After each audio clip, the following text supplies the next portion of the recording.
أعوذ بالله من الشيطان الرجيم بسم الله الرحمن الرحيم قل اللهم مالك الملك تؤتي الملك من تشاء وتنزع الملك ممن تشاء وتعز من تشاء وتذل من تشاء بيدك الخير إنك على كل شيء قدير تولج الليل في النهار وتولج النهار في الليل وتخرج الحي من الميت وتخرج الميت من الحي وترزق من تشاء بغير حساب لا يتخذ المؤمنون الكافرين أولياء من دون المؤمنين ومن يفعل ذلك فليس من الله في شيء إلا أن تتقوا منهم تقاه ويحذركم الله نفسه وإلى الله المصير.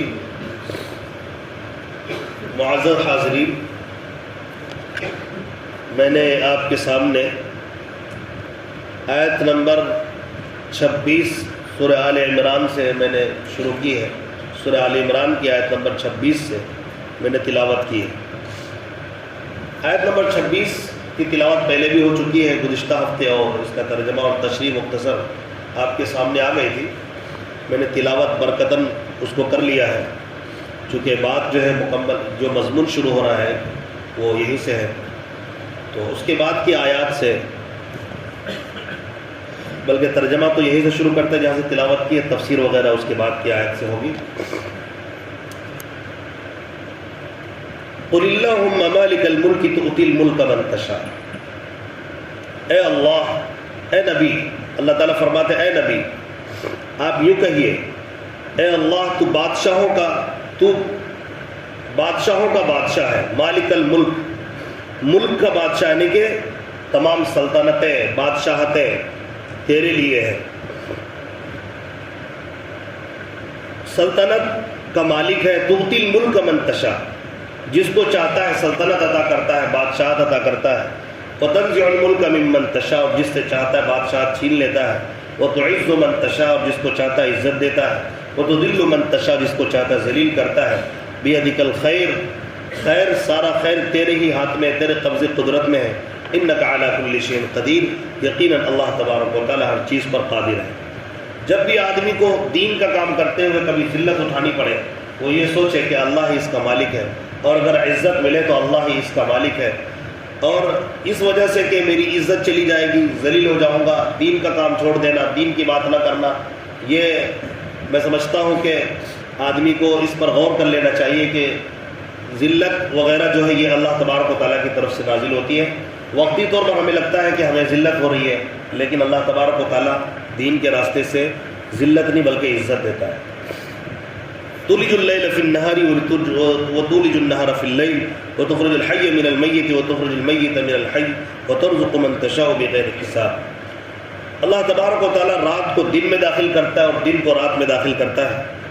اور اللہ تعالیٰ مردے سے زندے کو نکالتا ہے اور زندے سے مردے کو نکالتا ہے، اور جس کو چاہتا ہے بے حساب رزق دیتا ہے. بغیر حساب یعنی کہ بغیر حساب کے خوب رزق عطا کرتا ہے. اللہ تبارک و تعالیٰ رزق کے دہانے کھول دیتا ہے. تولج اللیل فی النہار وتولج النہار فی اللیل، یہ اللہ کی قدرت ہی تو ہے. یعنی اس کا مطلب یہ ہے اللہ تبارک و تعالیٰ جو رات اور دن ہے، کبھی کبھی رات چھوٹا کر دیتا ہے، اور رات کا وہ حصہ جو پہلے رات ہو رہی تھی اب وہ دن میں داخل ہو گیا. مثال کے طور پر دیکھیں کہ جیسے سورج غروب ہونے کا وقت ہے تو کبھی ایسا ہوتا ہے کہ وہ گھٹتا بڑھتا رہتا ہے، تو یہ اللہ تبارک و تعالیٰ کے حکم سے ہے. آدمی وہی ہے، وہی سورج نکل رہا ہے، وہی ڈوب رہا ہے، لیکن وقت گھٹ جاتا ہے، بڑھ جاتا ہے ماہ کے اعتبار سے، مہینے کے اعتبار سے. تو یہ کون کر رہا ہے؟ یہ اللہ تبارک و تعالیٰ ہی کی ذات ہے جو اپنی قدرت سے یہ سب کچھ کرتا ہے. کبھی دن کو بڑھا دیتا ہے، کبھی دن کو گھٹا دیتا ہے. ظاہر ہے جب دن بڑا تھا اور رات چھوٹی تھی اس وقت میں دن کا وہ حصہ جو رات میں داخل نہیں تھا، پھر اللہ تعالیٰ رات کو بڑھا کر دن کا وہ حصہ کم کر دیتا ہے اور اس کے اندر رات داخل کر دیتا ہے. کبھی 5 بجے صبح ہو جاتی ہے لیکن کبھی 6 بجے تک بھی صبح نہیں ہوتی ہے، اور کبھی سورج غروب جو ہے 6 بجے ہوتی ہے، کبھی 5 بجے ہی سورج غروب ہو جاتی ہے، اور 6 بجے تک جو 5 بجے سورج غروب ہونے کے بعد جو ہے 5 بجے سے پہلے تک دن ہوتا ہے، اور کبھی 6 بجے سورج غروب ہوتا ہے تو 5 بجے کے بعد بھی دن ہی موجود رہتا ہے. تو یہ اللہ تعالیٰ کی قدرت ہے. اسی طرح اللہ تعالیٰ نے فرمایا کہ مردے سے اللہ زندہ کو پیدا کرتا ہے. جو انڈا ہے یہ مردہ ہے، اس کے اندر کوئی جان نہیں ہوتا، لیکن اللہ تعالیٰ اس کے اندر سے بچے کو نکالتا ہے، مرغی کا ہو یا کسی چڑیا کا ہو. تو جو انڈا ہوتا ہے اللہ تبارک و تعالیٰ اسے نکالتا ہے اس سے زندے کو. اسی طرح وہ تخرج المیت من الحی، اور زندے سے اللہ تعالیٰ مردے کو نکالتا ہے، یعنی جو پرندے ہیں یا اسی طرح جو مرغیاں ہیں اس سے انڈے نکلتے ہیں اور انڈے سے بچے نکلتے ہیں. انڈا جو بے جان چیز ہے، اس کے اندر جان نہیں ہے، لیکن اس سے جاندار چیز اللہ تعالیٰ پیدا کر رہا ہے. تو یہ اللہ تبارک و تعالیٰ کی کتنی بڑی قدرت ہے. اور لاکھوں کروڑوں انڈے، جانوروں کے کروڑوں انڈے ایسے ہیں جو بے جان ہیں، اللہ تبارک و تعالیٰ اس سے جاندار چیز پیدا کر رہا ہے. اور جو جان والی چیزیں ہیں، مادہ ہے، اس میں اللہ تبارک و تعالیٰ انڈے کو نکالتا ہے جو بے جان ہے. لا يتخذ المؤمنون الكافرین اولیاء من دون المؤمنین، مسلمان کے لیے جائز نہیں ہے کہ وہ کافر سے دوستی کرے مومنین کو چھوڑ کر. دوستی کے 3 درجے علماء مفسرین نے بیان کیے. نمبر 1، دوستی کا جو درجہ ہے وہ غم خاری کا ہے، کہ غم خاری کرنا ہے، ہمدردی کرنا ہے. یہ تو سب کے ساتھ کرنا ہے، چاہے مسلم ہو چاہے غیر مسلم ہو، کوئی بھی ہو، سب کے ساتھ ہمدردی اور غم خاری کرنا چاہیے. ایک درجہ تو یہ ہے. دوسرا درجہ ہے مدارات کا. مدارات یعنی کہ رکھ رکھاؤ، اخلاق سے پیش آنا، خوش اخلاقی سے پیش آنا، ظاہری طور پر محبت کرنا، اخلاق سے پیش آنا، یہ تمام کے لیے جائز ہے اور صحیح ہے اور کرنا چاہیے، چاہے وہ غیر مسلم ہو چاہے مسلمان ہو چاہے کوئی بھی ہو. تیسرا نمبر ہے اللہ تبارک و تعالیٰ نے جو تیسرا بیان کیا ہے وہ موالات کا ہے، یعنی ایسی دوستی جو دل تک جا پہنچے اور ایسی دلی دوستی ہو جائے کہ اب ہم ان کے مذہب کو، ان کے جو ہے طور طریقے کو اپنے اندر داخل کرنے لگے اور اس کو اچھا سمجھنے لگے. تو یہ خطرناک ہے، یہ آپ کے ایمان کے لیے خطرناک ہے، اس کی اجازت نہیں ہے. جب ایمان پر خطرہ آنے لگے تو ایسی چیز کی اجازت شریعت آپ کو ہرگز نہیں دے گی. لہٰذا کافر اور مشرکین سے جو دوستی اور تعلق رکھنا ہے وہ اخلاق اور غم خاری اور ہمدردی کے طور پر رکھنا ہے، کیونکہ یہ بھی انسانیت سے متعلق ہے. اور مومنین سے دلی دوستی رکھنا ہے، قلبی دوستی رکھنا ہے، جو اس کے اچھے صفات ہیں تاکہ آپ کے اندر وہ صفات داخل ہو جائے. اور اگر ہم نے کافر اور مشرک سے اچھی دوستی کر لی، دلی دوستی کر لی، اس کا نتیجہ کیا ہوگا؟ اس کے جو کفر ہے، گندگیاں ہے، شرک ہے، وہ آپ میں بھی پیدا ہونے لگے گی. آپ بھی شک و شبہات کے شکار ہو جائیں گے. اس کے ساتھ اٹھنا بیٹھنا، پھر اس کے ساتھ اس کے پوجا تک میں شرکت آپ کو کرنی پڑ جائے گی.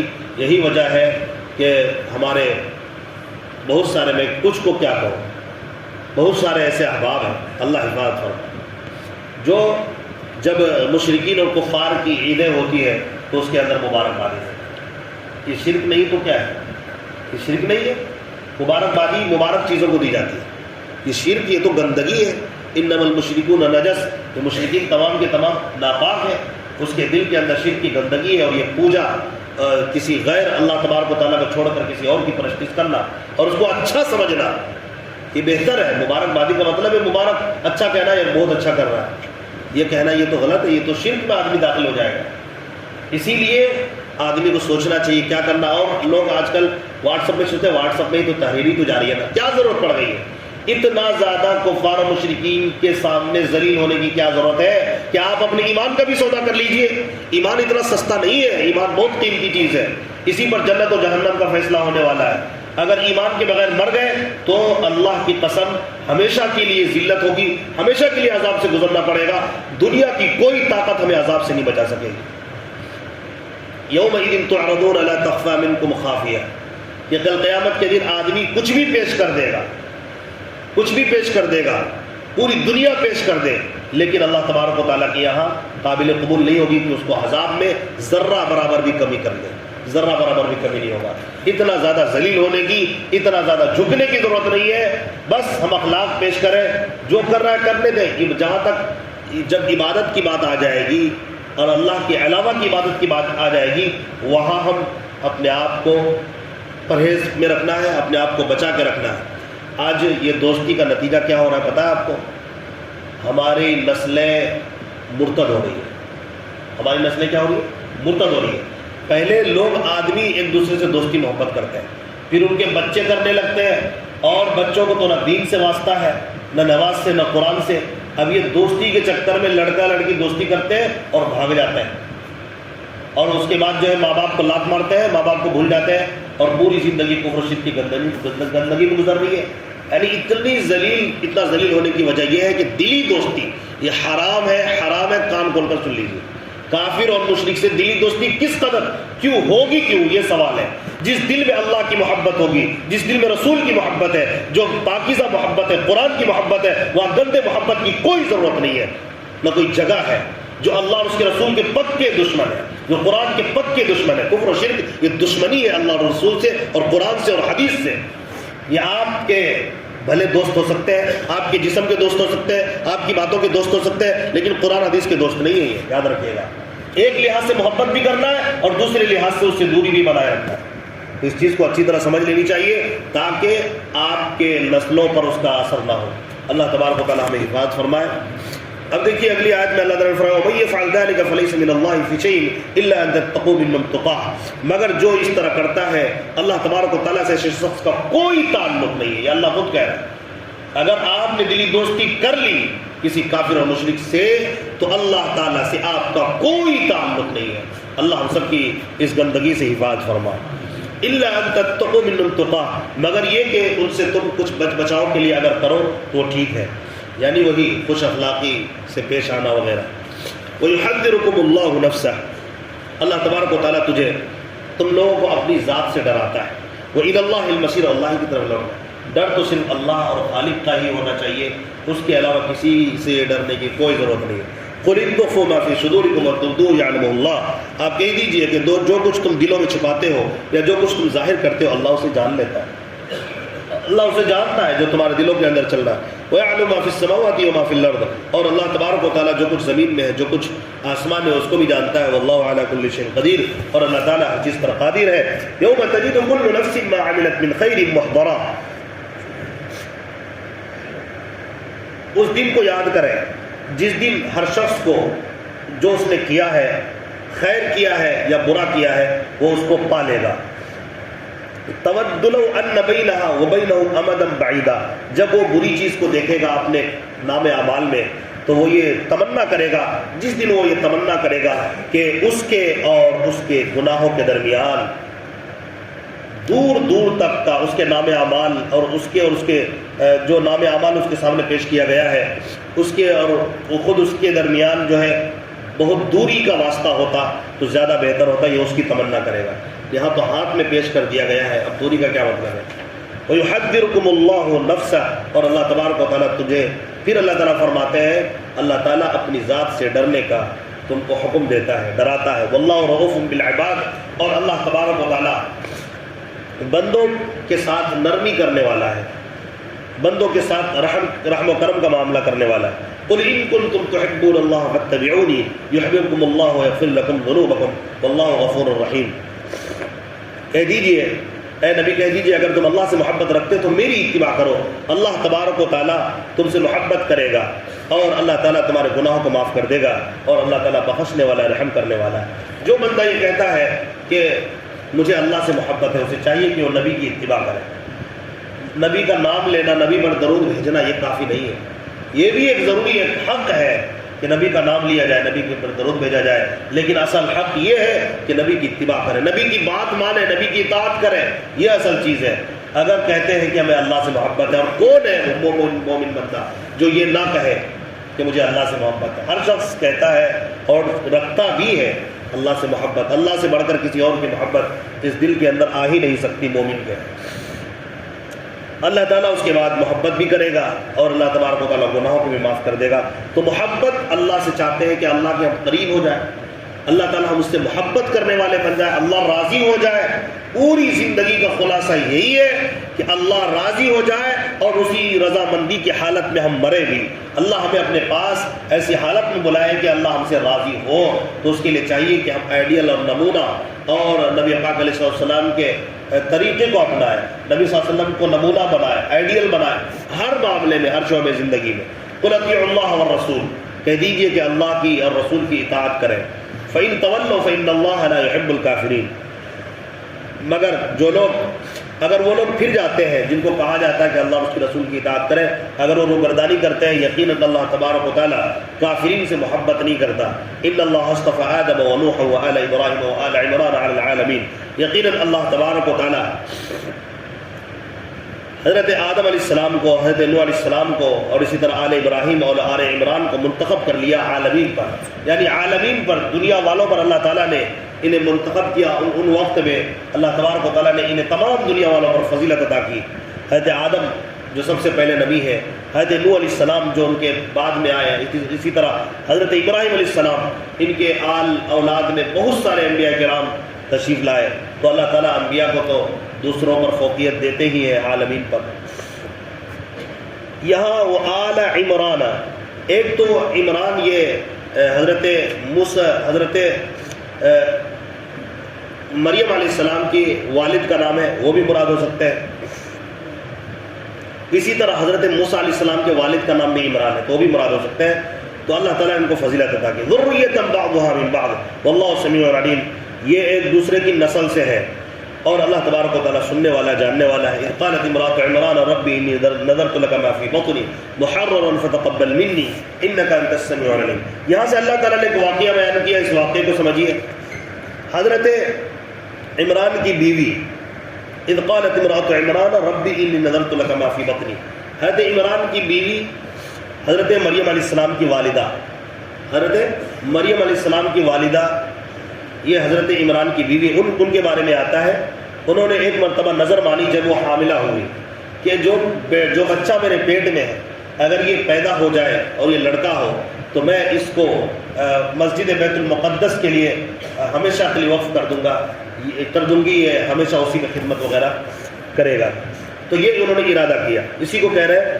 یاد کرو اس وقت کو جب حضرت عمران کی بیوی نے کہا رب انی نذرت لک ما فی بطنی محررا، کہ میں نظر کی ہوں، میں منت مانتی ہوں جو کچھ میرے پیٹ میں ہے اگر وہ لڑکا ہو، فتقبل منی، تو میری طرف سے قبول کر لے، انک انت السمیع العلیم، یقیناً تو سننے والا اور جاننے والا ہے، یعنی میں بیت المقدس کے لیے تیرے راہ میں اس کو وقف کر دوں گی۔ فلما وضعتها قالت رب انی وضعتها انثى، جب انہوں نے بچے کو جن دیا، اس کو جنا، تو وہ کہنے لگی رب انی وضعتها انثى، اے میرے رب مجھے تو لڑکی پیدا ہوئی، لڑکا نہیں۔ اور وہ لڑکی حضرت مریم علیہ السلام جو دنیا کی بہت ہی پاکیزہ عورت گزری ہے، حضرت مریم علیہ السلام، اللہ تعالیٰ نے قرآن پاک میں ان کا تذکرہ بھی کیا، تعریف بھی فرمائی، اور انہی کے بدن سے حضرت عیسیٰ علیہ السلام معجزاتی طور پر پیدا ہوئے۔ ان کا نکاح بھی نہیں ہوا، ان کی شادی بھی نہیں ہوئی، اللہ تبارک و تعالیٰ نے ان کے بدن سے حضرت عیسیٰ علیہ السلام جو جلیل القدر نبی ہے، نبی پاک علیہ السلام سے پہلے حضرت عیسیٰ علیہ السلام دنیا میں تشریف لائے، اور حضرت مریم علیہ السلام سے اللہ تعالیٰ نے پیدا کیا، اور یہ بغیر باپ کے پیدا ہوا۔ حضرت مریم علیہ السلام دنیا میں فضیلت والی خاتون ہے۔ 5 عورتوں کے بارے میں روایات میں آتا ہے کہ 5 عورتوں کو اللہ تعالیٰ نے پوری دنیا میں کی عورتوں پر فضیلت عطا کی ہے، اور وہ کون ہے؟ 2 تو پہلے انبیاء کرام کی امت میں سے ہیں، ایک تو حضرت مریم علیہ السلام ہے، دوسری حضرت آسیہ جو فرعون کی بیوی ہے، جو ایمان لائی تھی حضرت موسیٰ علیہ السلام پر۔ تو یہ پہلی امت کے ہو گئے۔ اب اس امت میں نبی پاک علیہ السلام کی امت میں حضرت عائشہ صدیقہ رضی اللہ تعالیٰ عنہ، نبی پاک علیہ السلام کی بہت ہی مقدس بیوی ام المؤمنین، اسی طرح حضرت خدیجہ رضی اللہ تعالیٰ عنہ، نبی پاک علیہ السلام کی پہلی بیوی، اور نبی پاک علیہ السلام کی بیٹی حضرت فاطمہ رضی اللہ تعالیٰ عنہ، یہ تینوں یہ اس امت میں سب سے افضل ترین عورت ہیں۔ انک انت السمیع العلیم، یقیناً تو سننے والا ہے۔ اچھا، رب انی وضعتها انثى واللہ اعلم بما وضعت، اور اللہ تبارک و تعالیٰ تو جان رہا ہے کہ جو اس نے جنا ہے، یعنی جو بچے کو جنم دیے ہے اللہ تبارک و تعالیٰ اس کو جانتا ہے۔ وَلَيْسَ الذَّكَرُ كَالْأُنثَىٰ، اور لڑکا جو ہے اس لڑکی کی طرح نہیں، یہ لڑکی جو ہے اس لڑکے کی طرح نہیں ہوگا۔ جو تم چاہ رہی تھی کہ وہ لڑکا پیدا ہوتا، تو سمجھ لینا چاہیے کہ ہر لڑکا جو ہے لڑکی کی طرح نہیں ہوتا، یعنی کہ بعض لڑکیاں ایسی ہوتی ہیں جو لڑکوں کے مقابلے میں بہت اچھی ہوتی ہے، پاکیزہ ہوتی ہے، تو یہ اسی طرح کی اللہ تعالیٰ نے ان کو اور بھی تمام لڑکوں سے اللہ تعالیٰ نے لڑکی ہونے کی حالت میں بھی فضیلت عطا کی ہے۔ وَإِنِّي سَمَّيْتُهَا مَرْيَمَ وَإِنِّي أُعِيذُهَا بِكَ وَذُرِّيَّتَهَا مِنَ الشَّيْطَانِ الرَّجِيمِ۔ اس کے بعد انہوں نے کہا میں نے اس کا نام مریم رکھا ہے اور میں پناہ میں دیتی ہوں، اے میرے رب میں پناہ میں دیتی ہوں مریم کو شیطان مردود سے، مریم کو اور اس کی ذریت کو شیطان مردود سے آپ کی پناہ میں دیتی ہوں۔ فَتَقَبَّلَهَا رَبُّهَا بِقَبُولٍ حَسَنٍ وَأَنبَتَهَا نَبَاتًا حَسَنًا۔ خیر یہاں سے ایک دوسری بات کی شروعات ہو رہی ہے کہ اللہ تبارک و تعالیٰ نے دعا قبول کی، اور اس کے بعد اللہ تعالیٰ نے کیسے کفالت کی ہے اس کا تذکرہ ہے۔